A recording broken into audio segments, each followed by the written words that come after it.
আমরা এবার শুনবো বিশ্বনবীর আচরণ কেমন ছিল। বিশ্বনবী যখন রাস্তা দিয়ে হাঁটতেন, ইয়ামশি হাউনান, বিনয়ের সাথে হাঁটতেন। ইয়ামশি হাউনান, রহমানের বান্দারাও বিনয়ের সাথে রাস্তা দিয়ে হাঁটে, ঠিক কিনা? وعباد الرحمن الذين يمشون على الأرض هونا وإذا خاطبهم الجاهلون قالوا سلاما। রহমানের বান্দারা যখন রাস্তা দিয়ে হাঁটে, বিনয়ের সাথে হাঁটে, তারা অহংকার প্রদর্শন করে না, মানুষের সাথে বিনয়ের সাথে রাস্তা দিয়ে হাঁটে। এজন্য রাস্তা দিয়ে যখন হাঁটবো, বিনয়ের সাথে হাঁটবো। রাজি আছেন তো? নাকি অহংকার প্রদর্শন করে হাঁটবেন? বিশেষ করে যুবকেরা, ৩-৪ জন যুবক একসাথে হলে রাস্তায় ওদের আর কারো হুঁশ জ্ঞান থাকে না। পুরো দুনিয়াটাই মনে হয় দুনিয়াটাই আমার, আছে না নাই? না, মুরব্বীকেও সম্মান করবা, মহিলাদেরকে সম্মান করবা, তোমার জায়গায় তুমি হাঁটবা, ভদ্রভাবে হাঁটবা। ভদ্রভাবে হাঁটার দরকার আছে না নাই? উনি মুরব্বী, একদিন উনিও তোমার মতো যুবক ছিল, ঠিক কিনা? এই যে আমার কালো দাড়ি আজীবন কালো থাকবে? কথা বলেন। উনার সাদা দাড়ি ছোটবেলায় মনে সাদা দাড়ি নিয়ে আসছিল না? হ্যাঁ, উনিও একদিন তাগড়া যুবক ছিল। উনিও কোম্পানিগঞ্জ বাজারে দাঁড়ালে লোকজন তাকিয়ে থাকতো, ঠিক কিনা? তার মানে রং ধরা যৌবন জং ধরে শেষ। যৌবন সব সময় থাকে না, সার্টেন একটা পিরিয়ডের জন্য আল্লাহ দিয়েছে। এজন্য যুবক ভাইরা, তোমাদের রক্ত গরম, তোমাদেরকে বিনয়ী হতে হবে বেশি, ঠিক কিনা? রাজি আছো তো সবাই? বিশ্বনবী বিনয়ের সাথে হাঁটতেন। ওয়াকানা ইয়াতাবাসসাম, সবসময় মুচকি হাসতেন। কি করতেন? মুচকি হাসেন তো আপনারা? হাসেন না? মুচকি হাসবেন, কারণ মুচকি হাসতে পয়সা লাগে না। লাগে? মুচকি হাসি দেন তো একটা। এই যে সবার এখন মুচকি হাসি, পয়সা লাগছে? কথা কর। তাবাসসুমুকা ফি ওয়াজহি আখিকা সাদাকা, you would smile to your brother, it's a charity. তুমি তোমার ভাইয়ের দিকে তাকিয়ে যে মুচকি হাসবে, এত সদকা দেওয়ার সওয়াব হয়ে যাবে। সুবহানাল্লাহ। বিশ্বনবী সব সময় মুচকি হাসতেন। হাসি 3 ধরনের: তাবাসসুম, দিহক, কাহকাহা। কাহকাহা মানে অট্ট হাসি, আলিফ লাইলার দত্তরা যেমন হাসি দেয় ওই হাসি। এটা নামাজের মধ্যে কেউ দিলে নামাজও শেষ, ওযুও শেষ। আর দিহক, হালকা আওয়াজে হাসি, সামান্য দাঁত দেখা যায় মাঝে মাঝে। বিশ্বনবী মজা করে এরকম হাসি দিতেন, কিন্তু সব সময় বিশ্বনবীর ঠোঁটের মধ্যে মুচকি হাসি লেগেই থাকতো। তাহলে আমরা বিনয়ের সাথে হাঁটবো, নাম্বার 1। নাম্বার 2, সবসময় মুচকি হাসবো। রাজি আছেন? ঘরে যেই স্ত্রীকে একটা মুচকি হাসি দিবেন, আজকে রাতেই দিবেন, যেই একটা মুচকি হাসি। রাজি আছেন? হ্যাঁ, ভালোবাসা বাড়াই দিবে কে? কথা কয় না। ভালোবাসার কথা আসলে আওয়াজ কমে যায়। ভালোবাসার কথাও কোরআনে আছে না নাই? আল্লাহু আকবার। আল্লাহ দাম্পত্য জীবনের ভালোবাসা তুমি বাড়িয়ে দাও, আমিন। ইযা ইলতাফাতা ইলতাফাতা জামিআন। এই 2-1 জন ওঠা বসা করতেছে কেন? হাজত আছে, ওঠা বসা করা যাবে না, বসেন। আর অল্প কয়েক মিনিট কথা বলবো। এখানে তো অনেক বিশৃঙ্খলা, আমি তো বলতেছি না কিছু, অনেক বিশৃঙ্খল হয়ে গেছে মাহফিলটা। ওঠা বসা করা যাবে না, বসেন। 2-4 মিনিট কথা বলে আমরা একসাথে বিদায় নিব। কারণ এই মাহফিলগুলোর একটা সৌন্দর্য আছে, আপনি ওঠা বসা করলে সৌন্দর্যটা নষ্ট হয়। আপনি কি মনে করছেন শুধু এই মিডিয়া কর্মীরাই ভিডিও করে? ফেরেশতাদের ভিডিও নাই? আছে। ওয়া কুল্লা শাইইন আহসাইনাহু ফি ইমামিম মুবিন। ফেরেশতাদের ভিডিও ক্যামেরার নাম ইমামুম মুবিন। সুবহানাল্লাহ পড়েন। সুবহানাল্লাহ। এই ইমামুম মুবিন নামক ক্যামকর্ডার, এটা দিয়ে তারা রেকর্ড করে নিয়ে যায়। এজন্য ওঠা বসা করলে এটা সুন্দর লাগবে? জি না। কথা বলেন। আর উঠবেন কেউ? আর কয়েক মিনিট কথা বলবো, আমরা কেউ উঠবো না ইনশাআল্লাহ। পড়েন ইনশাআল্লাহ। ইযা ইলতাফাতা ইলতাফাতা জামিআন। বিশ্বনবীর যদি ডানে বায়ে কোথাও তাকানোর দরকার হতো, উনি আর চোখে তাকাতেন না। অনেকে এইভাবে বসে আছে, ডানে এমনে তাকায়, এমনে আছে না নাই? এইভাবে এমনে তাকায়, আছে না নাই? এভাবে তাকানো যাবে না। বিশ্বনবী ডানে তাকানোর দরকার হলে ইলতাফাতা জামিআন, অ্যাবাউট টার্ন, ঘুরে যেতেন, ঘুরে এইভাবে তাকাতেন। আবার বায়ে তাকানোর দরকার হলে বুকটা নিয়ে, শরীরটা নিয়ে ঘুরে যেতেন, এইভাবে তাকাতেন। সুবহানাল্লাহ পড়বেন না? আর চোখে তাকানো কি ভালো স্বভাব? বিশ্বনবী ইযা ইলতাফাতা ইলতাফাতা জামিআন, যেদিকে তাকাবেন ওদিকে ফুললি মনোনিবেশ করতেন, তারপরে তাকাতেন। সুবহানাল্লাহ পড়েন। সুবহানাল্লাহ। ওয়া কানা মুস্তাহিয়ান, লাজুক ছিলেন, বেশ লাজুক। এখন সমাজে লাজুকতা নাই, লাজ শরম আমরা হারাতে বসেছি, ঠিক কিনা? বিশ্বনবী আসাদ্দু হায়াআন মিনাল আযরা ফি খিদ্রিহা, যেই মেয়েদের বিয়ে হয় নাই, এমন ভার্জিন নারী, কুমারী নারী যারা পর্দার ভেতরে অনেক লাজুক হয়ে বসে থাকে, বিশ্বনবী পর্দার আড়ালের ওই কুমারী নারীদের চাইতেও বেশি লাজুক ছিলেন। এত লাজুক ছিলেন, এত লাজুক ছিলেন, লজ্জা পেলে চেহারাটা বিশ্বনবী লাল হয়ে যেত। ছোট্টবেলায় হালিমাতুস সাদিয়ার বাড়িতে যখন দুধ খেতে গিয়েছিলেন, বিশ্বনবীর দুধমা হালিমাতুস সাদিয়া বলে, এই কুরাইশি মোহাম্মদ ছেলেটাকে কখনো কাঁদতে দেখি নাই। ক্ষুধা লাগলেও কাঁদে না, ব্যথা পেলেও কাঁদে না, শুধু লজ্জাস্থানের জায়গা থেকে কাপড়টা একটু সরে গেলে ছোট্ট মোহাম্মদ চিৎকার দিয়ে ওঠে। কি বোঝে সে? ক্ষুধা লাগলেও কাঁদতো না, ব্যথা পেলেও কাঁদতো না, লজ্জাস্থানের জায়গা থেকে কাপড় সরে গেলে বিশ্বনবী চিৎকার দিয়ে উঠতেন সুবহানাল্লাহ পড়ে। এজন্য লজ্জা শরমের দরকার আছে না নাই? ইযা লাম তাস্তাহি ফাসনা মা শিতা, যদি লজ্জা শরম না থাকে যা মন চায় তাই করতে পারো। এটা আমাদের বাংলাদেশে ব্যাপক, লাজ শরম কিচ্ছু নাই, যে যেটার যোগ্য না সে সেইটা করতে যায়, ঠিক কিনা? এই যে হিরো আলমের মনোনয়ন নিয়ে টানাটানি, কোনো লজ্জা শরম আছে? আমার যোগ্যতা থাকতে হবে না? আমাকে রাজনীতি জানতে হবে না?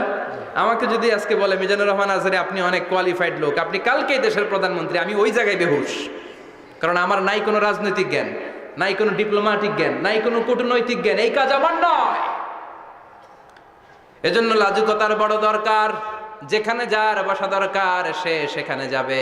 কিয়ামতের আগে যেই লোক যেই চেয়ারে বসার দরকার ওই লোক ওই চেয়ারে বসবে না। এটা হলো কিয়ামতের আলামত। জোরে কোন ঠিক কিনা?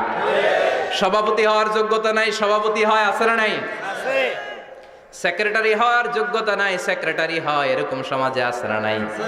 নেতা হওয়ার যোগ্যতা নাই, নেতা হয়, আছে না নাই? সবগুলো কিয়ামতের আলামত। আমার বিশ্বনবী এমন লাজুক ছিলেন, বিশ্বনবীর মতো এমন লাজুক নবী আর কেউ ছিল নাকি? কথা বলেন। ওয়াকানা আসহাবুল মাইমানা, বিশ্বনবী ডানপন্থী ছিলেন। কি পন্থী? কি পন্থী? মুষ্টিবদ্ধ ডান হাতটাকে এরকম উপরের দিকে করেন আর চিৎকার করে বলেন, বিশ্বনবী কোন পন্থী ছিল? ডানপন্থী। আমরা কোন পন্থী? ডানপন্থী। জান্নাতে কারা ঢুকবে? ডানপন্থীরা। কোন বামপন্থীর স্থান জান্নাতের ভেতরে হবে? না। চিৎকার করে বলেন, কোন নাস্তিক জান্নাতে ঢুকতে পারবে? না। এজন্য নবীদের মতো ডানপন্থী হতে হবে। জোরে কোন ঠিক কিনা? বিশ্বনবী সব ভালো কাজগুলো ডান দিক দিয়ে করতে পছন্দ করতেন। জামা পরলে ডান দিক দিয়ে, খাবার বিতরণ করলে ডান দিক দিয়ে, মুসাফা করা শুরু করলে ডান দিক দিয়ে, ডান দিক দিয়ে ভালো কাজ বিশ্বনবী পছন্দ করতেন। সুবহানাল্লাহ পড়েন। আসহাবুল মাইমানা, বিশ্বনবী মেহমানদারি করতে পছন্দ করতেন। আমরা করি তো? মেহমানদারি করান? মেহমান ঘরে আসলে ভালো লাগে? খারাপ লাগে কার কার দেখি? সবার ভালো লাগে, কিন্তু আমরা অনেকে খুশি হই না। মেহমান আসলে নাখোশ হই, নিজে খাইতে পাই না। মেহমান আইছে কে? খাওয়ামু করতে, খাওন নাই, যেন ও খাওন বানাইছে। খাওন পাঠায় কে? আল্লাহ। রিজিক দেয় কে? আল্লাহ। গোটা বিশ্বের সবাই মিলে আমরা একটা চাল বানাতে পারবো নাকি? ও মিয়া চাইনিজ চাউল না, চাইনিজ ডিম না, ওগুলা সবাই পারে, ঠিক কিনা? আল্লাহর বানানো ন্যাচারাল চাল, গাছের মধ্যে হওয়া যেই চাল, ধান আল্লাহ তৈরি করেছে, এরকম ধান, এরকম একটা পেয়ারা, এরকম ছোট্ট একটা কমলার টুকরা গোটা বিশ্বের সবাই মিলে বানাতে পারে নাকি? এজন্য রিজিকের মালিক কে? মেহমান আপনার রিজিকে ভাগ বসাতে আসে না, সে তো তার রিজিক নিয়ে আসে, সে আরো এসে আপনার রিজিকে বরকত ঢুকিয়ে দিয়ে যায়। চিল্লা এখন ঠিক কিনা? কারণ আমরা বরকতে বিশ্বাসী। বরকত বিশ্বাস করেন? 5 লাখ টাকা মাসে কামায়, ডাইন হাতে বা হাতে, আছে না নাই? হালাল হারাম ইচ্ছা মতো কামায়, মাস শেষে কিচ্ছু থাকে না, এরকম ডাকাইত আছে না নাই? হসপিটালের একটা বিল পরিশোধ করতে 3 লাখ চলে যায়, ঋণের বোঝায় জর্জরিত, রাতে ঘুম নাই, তার মানে বরকত নাই। আরেকজনের বেতন 20,000, কয় হাজার? বাড়ি ভাড়া 6,000, বাজার খরচ 6,000, ছেলে মেয়ের স্কুলের বেতন 6,000, বেড়ায় দান করে আরো 1,000, আরো থাকে 1,000। সুবহানাল্লাহ পড়েন। দিস ইজ কল্ড বারাকা। 20,000 বেতনের ভেতরে বারাকা ছিল। 5 লক্ষ ইনকাম, 1 টাকাও নাই, ঠিক কি না? এজন্য কোটি টাকার মালিক দেখলে মনে করবেন না অনেক সুখ। এই দুনিয়ার জীবনটা ধোঁকা, মোহাচ্ছন্ন হয়ে আছি আমরা। এটা ধোঁকা, এটা মরিচিকা। এটা চাকচিক্যময় একটা জায়গা। মৃত্যুর পর মনে হবে একটা দুঃস্বপ্ন ঘটেছিল আমার। বিশাল এক জগৎ পড়ে আছে সামনে। দুনিয়াটাই ধোঁকা, দুনিয়াটাই মোহের জায়গা। আমরা সবাই মোহাচ্ছন্ন হয়ে আছি। দুনিয়ার উদাহরণ হলো 3টা লাশ আর 4টা স্বর্ণের টুকরার সমান। 3জন যুবক কাজের জন্য বেরিয়েছে, পথিমধ্যে 4টা স্বর্ণের টুকরা পেয়েছে। যুবক কয়টা? স্বর্ণ পাইছে কয়টা? মহা খুশি, খুশিতে বাকবাকুম। 4টা স্বর্ণের বড় বড় টুকরা পেয়েছে। আমরা আজীবন খেলে বসে খেয়ে যেতে পারবো, কিচ্ছু লাগবে না আমাদের। 3 বন্ধু বলে ভাগ করি, আরেকজন বলে ক্ষুধা লাগছে। একজন যা বাজার থেকে রুটি কিনে নিয়ে আয়, খাওয়ার পরে ভাগ করবো। একজন রুটি কিনতে গেল, শয়তান 2টারে বুঝায় ওইটারে মারতে পারলে ভাগ বটোয়ারা সহজ হবে। তোরা 2জন স্বর্ণ 4টা, তুই নিবি 2টা, ও নেবে 2টা। হিসাব সহজ না? 2 বন্ধু প্ল্যান করছে, ওইটারে মাইরা তুই 2টা আমি 2টা। যেটা রুটি আনতে গেছে প্ল্যান করেছে রুটির মধ্যে বিষ মিশায় নেই। কি মিশাবো? বিষ। তাহলে বিষ খাওয়া রুটি খেয়ে ওই 2টা সে সব পাবে, আমি পাবো। ভাগাভাগির কিছু নাই, সব যাবে আমার কাছে। 4টা স্বর্ণের টুকরার মালিক আমি। রুটির মধ্যে বিষ মেখে নিয়ে এসেছে। ওই 2 বন্ধু প্ল্যান অনুযায়ী ওইটারে ধরে মেরে ফেলছে। এবার মহা খুশি। এক বন্ধু কয় এবার তো ভাগ বটর আর কিছু নাই, তুই 2টা আমি 2টা, আগে খাইয়া লইস। আগে খাওয়ার পরে এই 2টাও নাই। 3টা লাশ, 4টা স্বর্ণের টুকরা। এটাই তো দুনিয়ার জীবন, ঠিক কিনা? আসল জীবন কবর থেকে শুরু হবে, কোন ঠিক কিনা? একদিন মাটির ভেতরে হবে ঘরে মন আমার, কেন বাঁধো দালান ঘরে মন আমার, কেন বাঁধো দালান ঘর, ঠিক কিনা? দুনিয়ার জীবন আসল জীবন না, এটা মরিচিকা, এটা ধোঁকা, এটা মোহ, এটা শয়তানের চাকচিক্য। আসল জীবন কবরের জীবন। আসল জীবন সামনে পড়ে আছে, এজন্য বরকতে বিশ্বাস করি আমরা, ঠিক কিনা? ল্যান্ড ক্রুজার দাপিয়ে বেড়ায়, বড় বড় টাওয়ারের মালিক, অনেক সম্পদের মালিক। এটা দেখেই মনে করবেন না অনেক সুখে আছে, ঘরে যেয়ে দেখেন কোনো সুখ নাই, ঠিক কিনা?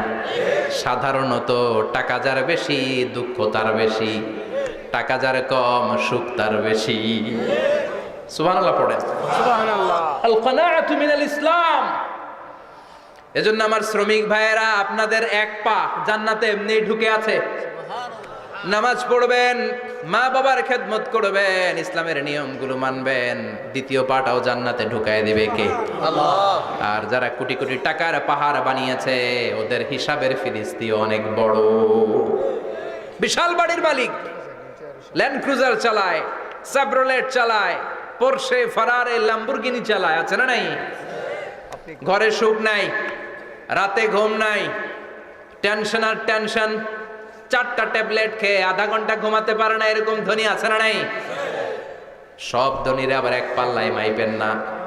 হালাল পন্থায় মাথার ঘাম পায়ে ফেলে যেই ধনী ব্যবসায়ীরা বড় লোক হয়েছে, ওদের ঘরে ঠিকই শান্তি আছে। তার মানে টাকা যার বেশি, ওষুধ তার বেশি, কিচ্ছু খেতে পারে না। দেখবেন ধনীদের খাবারের ডায়েটে থাকে ভেজিটেবলস আইটেম, ঠিক কিনা? এমনি হজম হয় না, আবার ডাক্তারের কাছে গেলে বলে কিচ্ছু খাবেন না, খালি ঘাস খাবেন। কি খাবেন? মানে ভেজিটেবল খাবেন, সবজি খাবেন তো সুস্থ থাকবেন, আছে না নাই? ঘুম নাই, শান্তি নাই। এই যে কোম্পানিগঞ্জ বাজারের যারা কুলি মজুর শ্রমিক, এদের ঘুমে ঝামেলা আছে? কথা বলেন। ধনী পয়সাওয়ালা কোটিপতি, সে ঘুমের ট্যাবলেট খায়। ঘুমের জন্য যে ট্যাবলেট লাগে রিক্সাওয়ালা ওইটাই জানে না, ঠিক কিনা? 1000 কোটি টাকার মালিক হলে বাড়ি কিনা যায়, গাড়ি কিনা যায়, সুখ কিনা যায় না। কোম্পানিগঞ্জ বাজারে সুখ বিক্রি হয় এমন দোকান আছে নাকি? কথা কন, একটাও নাই। কি করলেন আপনারা? সুখের দোকান দিতে পারলেন না? কি আজীব তামাশা। টাকা দিয়ে সুখ কিনা যায় না, গাড়ি কিনা যায়, বাড়ি কিনা যায়, কিন্তু সুখ নো ওয়ে, কেনা যায় না। টাকা হলে জাজিম কিনা যায়, বালিশ কিনা যায়, ঘুম কিনা যায় না। ঘুম কিনা যায়? ফার্মেসিতে ডাক্তারের কাছে যে যদি বলেন 2000 টাকার ঘুম দেন, দিবে? ডাক্তার কি বলবে? দূর মিয়া, আমারই ঘুম আসে না, তোমারে আমি ঘুম বিক্রি করবো। আছে না নাই? শ্রমিক ভাই, রিক্সাওয়ালাদের ঘুমের ঝামেলা নাই, যেখানে রায় তো ওইখানে, যেখানে রায় তো ওইখানেই কাই। ওর মাথা লাগতে দেরি বিছানায়, নাক ডাকতে দেরি হয়, ওর নাকের ডাকের আওয়াজে ট্রাকের ইঞ্জিনও ফেল, ঠিক কিনা? এজন্য আমরা বরকতে বিশ্বাসী। অল্প খাবো, অল্প পড়বো, অল্প জামাবো, অল্পের ভেতর বরকত দিয়েছে কে? এজন্য মেহমান আসলে বিশ্বনবী খুশি হতেন, আমরাও মেহমান আসলে খুশি হব। রাজি আছি না নাই? সবাই রাজি? মেহমানদারি করাবেন তো? এরপরে বিশ্বনবী ইনসাফ করতেন। কি করতেন? ইনসাফ করতেন। বিচার করার সময় বিশ্বনবী ইনসাফ করতেন। গোটা বিশ্বকে ইনসাফ শিখিয়েছেন বিশ্বনবী। আমাদের দেশেও তো ইনসাফ হয় না? হাইকোর্টে, সুপ্রিম কোর্টে, গ্রাম্য সালিশে আছে, আছে। আহা, আহকামুল হাকিমিনের দরবারে সবগুলো বিচার আবার বসবে। চিল্লায় বলেন ঠিক কিনা? ও মিয়া, দুনিয়াতে বিচারপতি বিচারের রায় দেয়, ওই বিচারপতিরও বিচার আছে না নাই? সবচেয়ে বড় বিচারপতির নাম কি? বিশ্বনবী ইনসাফ করে গোটা বিশ্বকে দেখিয়ে গেলেন কেমন করে বিচার করতে হয়। বিশ্বনবীর কাছে কখনো বিচার আসলে বিশ্বনবী দুই পক্ষের কথা শুনে রায় দিতেন। পড়েন সুবহানাল্লাহ। সব সময় দুই পক্ষের কথা শুনে রায়। এখন কি দুই পক্ষকে সমান প্রিভিলেজ দেয়া হয়? কথা বলেন। কারণ কোরআন দিয়ে বিচার হয় না। কোরআন দিয়ে বিচার হোক আমরা চাই কি চাই না? আমার সংসদ ভবনের ভেতরে কোরআনের আইন দিয়ে সংসদ ভবন কায়েম হোক আমরা চাই কি চাই না? সেনাবাহিনীর ভেতরে দরবার হলগুলোতে যখন আলোচনা বসে কোরআন মাঝখানে থাকবে। চিল্লায় বলেন ঠিক কিনা? দেশের সবগুলো ক্যান্টনমেন্টের ভেতরে কোরআন থাকার দরকার আছে না নাই? সবগুলো আদালতের ভেতরে কোরআন থাকার দরকার আছে না নাই? কোরআনের আইন অনুযায়ী আমার দেশের সব নিয়ম কানুন চলবে আমরা চাই কি চাই না? এই কোরআনের আইনের বিরুদ্ধে যদি কোনো আইন পাশ করা হয় আমরা ওই আইনের বিরুদ্ধে চিৎকার করে বলেন ঠিক কিনা? আমরা এই কোরআনের জন্য সব বাজি রাখতে রাজি আছি। আমরা জীবন বাজি রাখতে রাজি আছি। আমরা দেহের তাজা রক্ত বিলিয়ে দিতে রাজি আছি। জোরে বলেন ঠিক কিনা? কোরআনের জন্য কে কে ময়দানে থাকতে রাজি আছেন? হাত উঁচু করে আল্লাহর দেখা।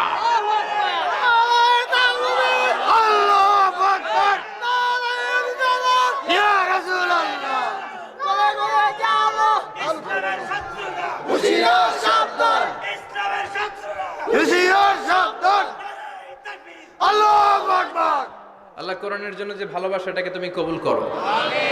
আমরা যেন দেখে যেতে পারি যে এই দেশে কালেমার পতাকা পতপত করে উড়েছে। আমরা যারা ইসলামের পক্ষে, এটাই আমাদের অপরাধ। আমরা ইসলামকে একটা বিজয়ী শক্তি হিসেবে দেখতে চাই। আমরা ইসলামকে পার্লামেন্টের ভেতরে দেখতে চাই। আমরা কালিমার পতাকা পতপত করে উঠছে এটা দেখে যেতে মরতে চাই। চিল্লায় বলেন ঠিক কিনা? বিশ্বনবী ইনসাফ শিখালেন। বিচার আসলে দুই পক্ষের কথা শুনতেন। বিশ্বনবীর স্ত্রী সাউদা এসে বলে, নবী, আমি আপনার কুমারী বউ আয়েশার ঘরে তরকারি নিয়ে গিয়েছিলাম, ঝোল নিয়ে গিয়েছিলাম, কোন বর্ণনায় পায়েস নিয়ে গিয়েছিলাম। তরকারি দেওয়ার পরে আপনার স্ত্রী রেগে বলে, তরকারি দিলা কেন? আমি কি তরকারি রাঁধতে পারি না? আনলা কেন? রাগের চোটে তরকারির ঝোল নিয়ে পায়েস নিয়ে আমার গালের মধ্যে মাখিয়ে দিয়েছে আপনার বউ। আপনি তো শ্রেষ্ঠ বিচারক, ও নবী বিচার করে দেন। দুই বউয়ের মধ্যে ঝগড়া আছে না নাই? বিশ্বনবী সাউদার কথা শুনলেন, মা আয়েশাকে ডেকে পাঠালেন। মা আয়েশারে বললেন, ও আয়েশা, আসলে এমনটা করেছো নাকি? মা আয়েশা বলে, নবী, তখন আমার মেজাজটা বড্ড গরম ছিল, রাগের মাথায় ঝোল নিয়ে আমি সাউদার মুখে লাগিয়ে দিয়েছি। আসলে কাজটা ঠিক হয় নাই, আমারে ক্ষমা করেন। বিশ্বনবী দুইজনের কথা শুনে ঠান্ডা হয়ে বসলেন। সুবহানাল্লাহ। একজনের কথা শুনে রায় দেয় নাই, ঠিক কিনা? দুইজনের কথা শুনে বিশ্বনবী বললেন, আমার আদালতের রায় হচ্ছে কিসাস, টিট ফর ট্যাট। যেমন করেছো তেমন, ঘুষি মারলে ঘুষি, গুতা মারলে গুতা, ঠেলা মারলে ঠেলা। আছে না নাই? সাউদাকে যেমনি তুমি পায়েস মাখিয়ে দিয়েছ, সাউদাও পায়েসের বাটি থেকে কিছু পায়েস নিয়ে আয়েশার গালে মাখো। সুবহানাল্লাহ পড়েন। সাউদাও বিশ্বনবীর রায় অনুযায়ী বাটি থেকে পায়েসের ঝোল নিয়ে মা আয়েশার গালের মধ্যে মেখে দিলেন। মা আয়েশা কি আর করবেন, হেসে দিলেন। সুবহানাল্লাহ। সাইয়েদাতুনা সাউদাও হাসলেন, বিশ্বনবীও হাসলেন। আরশের উপর থেকে খুশি হয়ে গেল কে? আল্লাহ। এজন্য কোরআন দিয়ে যদি, কোরআনের নিয়ম দিয়ে যদি, বিশ্বনবীর শেখানো পন্থায় যদি বিচার হয়, ওই বিচারের মধ্যে ইনসাফ থাকবে, জুলুম থাকবে না। ওই বিচারের মধ্যে কোনো স্কাইপি কেলেঙ্কারি হবে না। আমাদের টেলিফোনের ফোনালাপ ফাঁস হয়ে যায়, স্কাইপি ফাঁস হয়ে যায়, অনেক ঝামেলা হয়ে যায়, আছে না নাই? এরপরেও জনগণের চোখ খোলে না। আল্লাহ তুমি চোখ খোলার তৌফিক দাও, সহি সমঝ দান করো, পড়ে না আমিন। বিশ্বনবী ইনসাফ করতেন। বনু মাখজুমিয়া গোত্রের এক মহিলা চুরিতে ধরা পড়ল। কিসে ধরা পড়ল? কথা বলেন। চুরিতে। চুরি করলে নিয়ম কি? লাউ চুরি করলে, আম চুরি করলে, কলা চুরি করলে হাত কাটা যাবে না, এটা বড় চুরি। সুবহানাল্লাহ। ওমরে ফারুক বলেছেন, দুর্ভিক্ষের বছরে কেউ যদি চুরি করে তার হাত কেটে দেয়া যাবে না, কারণ এটা অভাবের চুরি, এটা স্বভাবের চুরি না। ঠিক কিনা? ঘরে খাবার নাই, পেটে দানা পানি নাই, লাউ চুরি করছে, মুরগি চুরি করছে, এই চোরের হাত কেটে দিও না, কারণ সে ক্ষুধার্ত। পেটে খাবার আছে, গায়ে জামা আছে, সমাজে সম্মান আছে, তারপরেও পুরো দেশটা খেয়ে ফেলতে চায়, এরকম ডাকাত আছে না নাই? দেশের টাকা পাচার করে, ব্ল্যাক মানি করে, এরকম ডাকাত আছে না নাই?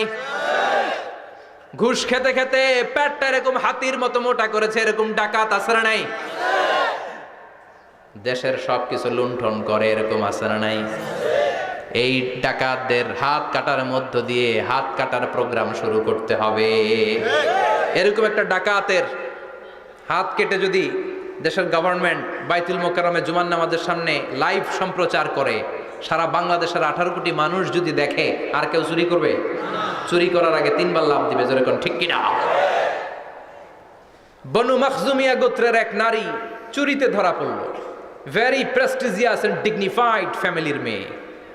এলাকায় সম্ভ্রান্ত কিছু ফ্যামিলি থাকে না, এরকম বড় ফ্যামিলির মেয়ে। সব সাহাবারা বলল, এখন যদি নবী হাত কেটে দেয় মদিনাতে তো মারামারি হবে। ওসামা বিন যায়েদকে বলল, ওসামা তুমি বিশ্বনবীর সবচেয়ে প্রিয় পাত্র, হুব্বু রাসূলিল্লাহ, তুমি যাও বিশ্বনবীরে বলো হাত যেন কেটে না দেয়। ওসামা যে বলে, নবী গো, সব সাহাবারা বলেছে এই মেয়ের হাত কাটলে মদিনায় ঝামেলা হবে, হাত কেটে দিয়েন না। এই কথা শুনে বিশ্বনবীর চেহারাটারে লাল করে দিল কে? আল্লাহ। বিশ্বনবী বললেন, ওসামা কোত্থেকে এত বড় স্পর্ধা পেলি রে তুই ওসামা? এই আইনটা তো আমি বানাই নাই, আরশের উপর থেকে এই আইনটা নাজিল করেছে কে? আল্লাহ। আস-সারিকু ওয়াস-সারিকাতু ফাকতাউ আইদিয়াহুমা জাযাআম বিমা কাসাবা নাকালাম মিনাল্লাহ ওয়াল্লাহু আজিজুন হাকীম। সুবহানাল্লাহ পড়েন। সুবহানাল্লাহ। If anyone steal something very precious from the society, from house, the government should cut down his right hand. দামি কিছু চুরি করলে গভর্নমেন্ট কাটবে, আমরা কাটতে পারবো? এটা সরকারের কাজ, সরকার ডান হাত কেটে দিবে। ওসামা, এটা আল্লাহর আইন। কেমন করে আল্লাহর আইনে তুমি সুপারিশ করতে আসো? কোন বনু মাখজুমিয়া গোত্রের মেয়ে? ওই মেয়ে তো দূরের কথা, আমার কলিজার টুকরা ফাতেমাও যদি চুরি করে, আমি রামদা নিয়ে ফাতেমার ডান হাতটা এক কোপ দিয়ে কেটে দিতে এক মুহূর্ত দেরি করব না রে ওসামা। জাস্টিস, ইনসাফ শিখে নাও। কেমন করে প্রতিষ্ঠা করেছে বিশ্বনবী, চিৎকার করে বলেন ঠিক কিনা?